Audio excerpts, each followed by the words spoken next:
everyone, Monique here, Little Gems Creations 1. Today we're going to have a quick little video and I'm going to show you how to hide yarn ends or threads.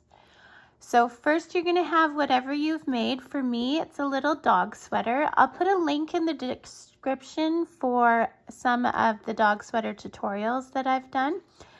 But this is what we're hiding threads on today. So we're going to start by turning it inside out. And then we're going to pick a thread to hide. So let's start with one of the bottom ones.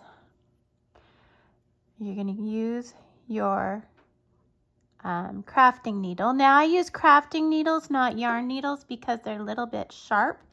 When you use yarn needles, quite often they're blunt.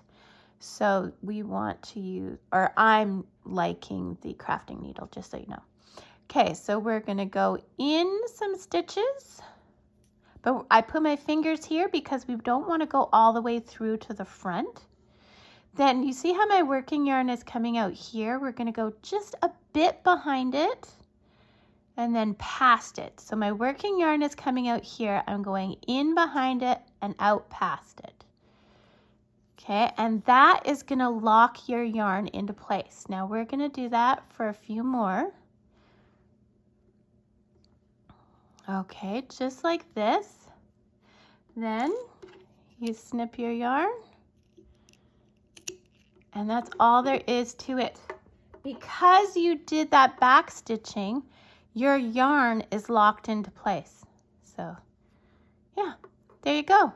So I hope that was helpful, and it really was very quick, wasn't it? So thanks for watching. Check that description. I put all kinds of goodies in it, and have a great day. Bye now.